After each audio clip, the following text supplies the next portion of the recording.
Rightio legends, Chaos Chronicles, and we are back with another vid. And yeah, I'm sorry I've been off for a while. I have been a little bit crook, ended up in hospital or whatnot, ended up with a pretty bad viral infection. Only got out yesterday, so we are back into it. And yeah, we'll just get straight into it. So I thought, oh, actually, before I get into it, if you guys haven't already subscribed to my channel and you're loving my content, jump up there, shoot me a subscription. That would be really appreciated. And if you hit that bell, you'll get a notification and you'll never miss any of my clips again. Yeah, so I thought I'd do a video specifically for like first timers and stuff. I've had this question asked, and it's basically a video of what not to do. So I also realized that I did do a video on the unwritten laws or unwritten rules of prison. So this is kind of similar to that, but this is more pointed at the people that are going to prison for their first time. Here's a list of things that you definitely should not do. And yeah, so we'll get right into it. So I guess the very first one I have put, do not sit on someone's bunk unless you are asked, right? So I know I made in my other video, don't go into somebody's cell unless you are asked. And yeah, so do not sit on somebody's bed unless you are asked. A lot of people are very fussy about their cells and even don't let anyone in their cells. And yeah, a lot of people will get very unhappy if you sit on their bed without asking. And yeah, you'll probably have to fight over that. So, I guess that comes down to, do not enter into anyone's cell. But also, very important one for you first timers, don't sit on someone's bed unless you are asked. So my next one, I think I made light of this one as well, but this is very important. This is one that will get you hurt 100 trillion%. And so don't go taking part in this one. So it's do not ever push in for anything, or do not ever let anyone push in front of you for anything. So, like, I guess it comes down to don't go around thinking that you are better than somebody else and you can just go and push in to get in front of them on the phone or in the canteen line or anything like that. Because I can guarantee you right now, there is going to be somebody who will not let you do that and will guarantee 100 million% tee off on you, and it will be Donkey Kong on if you think you're going to go push in front of someone and they're not going to do anything about it. But it also comes down to this: if somebody comes and tries to do that to you without asking politely, without asking, if they can please go in front of you, being humble about it, then you've definitely got to start teeing off as well, because otherwise the rest of the yard's going to see that and they're going to think it's okay to do that to you as well. And trust me, that is the last thing you want. And then next thing you know, everyone will be pushing in front of you. The standovers will start and all that bullshit will start that you absolutely 100% do not need. So don't go pushing in front of people, but also don't ever let anyone do it to you. So this one, the next one is very important. So the next one, I think it's very easy for people when they first come to prison, slide in with a group of people that they might know a few people from outside or whatever. And then next thing you know, they've got a bit of backup behind them and they think that they're something that they're not. Yeah. And so you hear this very common. People think because they might be in a major crew or might be friends with a few people from a major crew that they can just go around and start declaring people. And what I mean by declaring people, I mean like calling them a dog, a rat, a snitch, a skunk, a goose, a chocky moose, anything like that that is taken as offensive. Just don't go falling into that side of the politics unless you are 100 million% going to be expecting a flurry of punches straight after you say that. So, like, I'll tell you something right now. So, if you come up to me and you say that I am a snitch, without question, I am just going to start throwing punches that very moment without even asking questions. And you know what? A lot of people, I'll say 80-90% of the prison will 100% do that. They will not, especially if it's in front of other people. If you declare someone in front of other people and they do not stick up for themselves for you,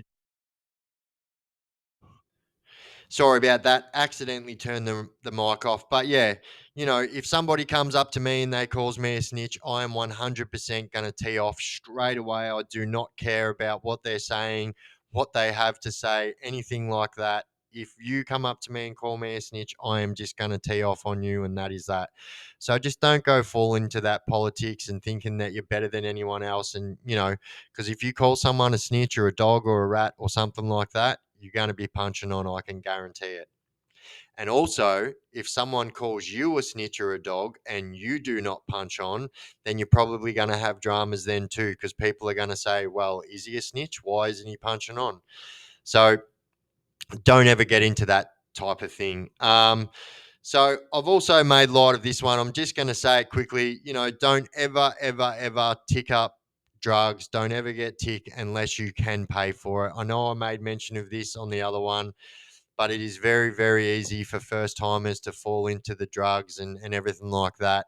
So just don't go ticking up stuff unless you can pay for it, because I can guarantee you people will get that money, whether it be they will get their pay, whether it be in blood or people ransacking your cell. 100%. Do not ever go ticking up any drugs. It's just, you just definitely don't want to be doing that. It's just something that can definitely get you in a lot of trouble.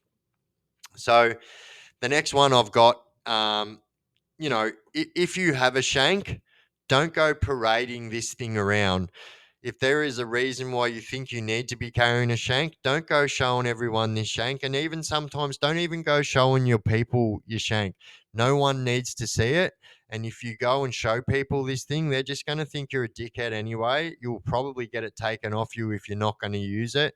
Or people will get paranoid that you're going to use it on them, and they will 100% like come and try and fight you for it. So the best thing to do if you have a shank is 100% keep it on you at all times. I do say this, if you have a reason why you think you need to carry a shank, you should be carrying it at all times. I always used to think it is much better to be caught with one and not have needed it than be caught without one and had to have needed it. So 100%. It's the same as on the outside. Don't be one of these dickhead gangsters that shows everyone their gun and thinks that people think they're tough. We don't think you're tough. We just think you're morons. So don't go around doing it. And yeah, keep it under wraps. No pun intended. Keep it up your shirt wherever you got to keep it. But yeah, there is no reason for everybody to be knowing that you have that. So, all right, my next one is also very, very, very important. So don't ever be that one guy who doesn't have your paperwork or your brief, we call it, in your cell. You do not, every single person, so everybody, I mean everybody, has to have their paperwork in their cell. If you do not have your paperwork in your cell and somebody asks you for your paperwork, you have 2 weeks. You have 2 weeks to ring your lawyer and say, everybody who is on remand gets a brief anyway. But if you have been somebody who's been locked up from court, you can ring your lawyer and that will be there on professional mail within 3 or 4 days. So you'll get 2 weeks to get that. If you don't have your paperwork and you are asked and it's the 2 weeks is up, every single person is just going to assume you are a snitch anyway and thinking that you have something to hide. And so it's not going to be a good place for you to be. I can promise you that right now. So everybody should have their paperwork in their cell 100%. Um, and also, I also believe if someone asks you for your paperwork and you haven't done anything wrong and you're not a snitch, if you come up to me and ask me for my paperwork and then try and insinuate that I'm a snitch, we're punching on. I do not care. It's just how it's going to go down. And that's just the way it is. And you know what? Most of people in prison are going to be like that. So yeah, don't be that one guy who doesn't have your brief in your cell. Chances are you probably won't get asked for it, but if you do get asked for it, you might be trouble if you don't have it. So definitely first timers, make sure you have your brief in your cell. The first timers are going to be the ones that get asked for their brief more than anyone. So no one knows who you are. You haven't been to prison before. You might know some people from outside, but the other people don't care about that. They want to know who you are and, what you've done and what you're capable of and whatnot. So that is 100% a very, very, very, very important one that you must, do. So don't ever borrow. This is very, very, very important, and I'll go into it. I was going to do a video on this one by itself, but I'll go into a fair bit of detail. So don't ever borrow anyone's nail clippers or tweezers. Over 80% of the prison population have Hep C, or don't use the communal hair clippers unless you have some type of hand sanitizer. You can steal it off the screws. But every time I use the communal hair clippers, like at Port Phillip Prison, they don't have a barber. So, you can just cut your own hair and stuff like that. You can order hair clippers, but don't be fooled. You can catch hepatitis and AIDS and all them yucky shit from hair clippers, but also very, very easy to catch bloodborne viruses from tweezers and nail clippers. So 100%, this is something that you need to get through your head. Even if you have to bite your nails, it is much better than using someone's nail clippers that has some type of blood-borne virus, right? So a lot of these are not just blood-borne viruses as well. There is times when hepatitis A and B is getting around at prison, and these are diseases that you can catch by shaking someone's hand that has sweat on their hand.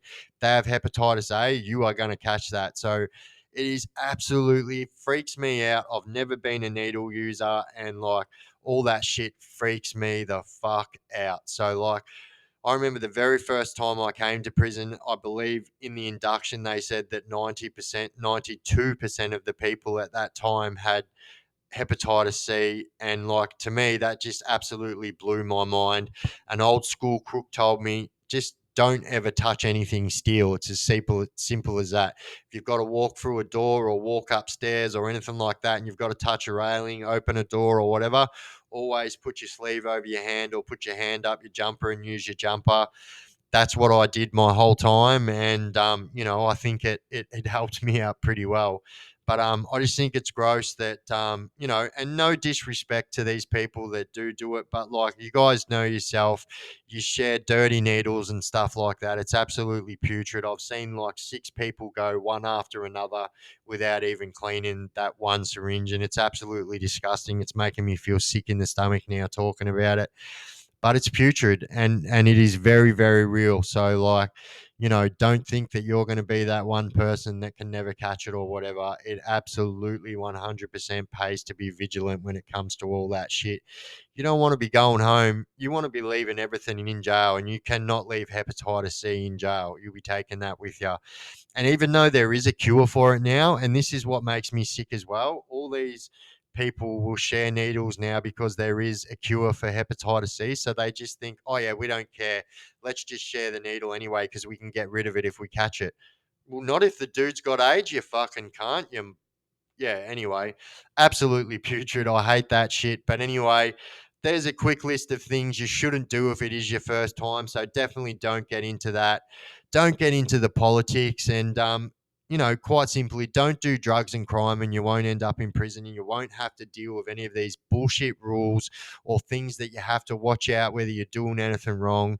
It's as simple as just towing the line. And believe me, I know it's hard sometimes. I still fight with it sometimes myself. Like there's times when, you might need money or whatever, and it's just easy to think, oh yeah, I could go do something to make some money, sell some whatever. But you've just got to be strong and not worry about it. And yeah, it's not worth it, guys. You definitely do not want to end up in prison and have to deal with all this bullshit. But anyway, guys, I've been the Chaos Chronicles. You guys have been absolutely awesome. Don't forget to jump up there and shoot me a subscription. If you guys love my content, hit that bell. You never miss any of my content again. And I will see you guys in the next video tomorrow. Ciao.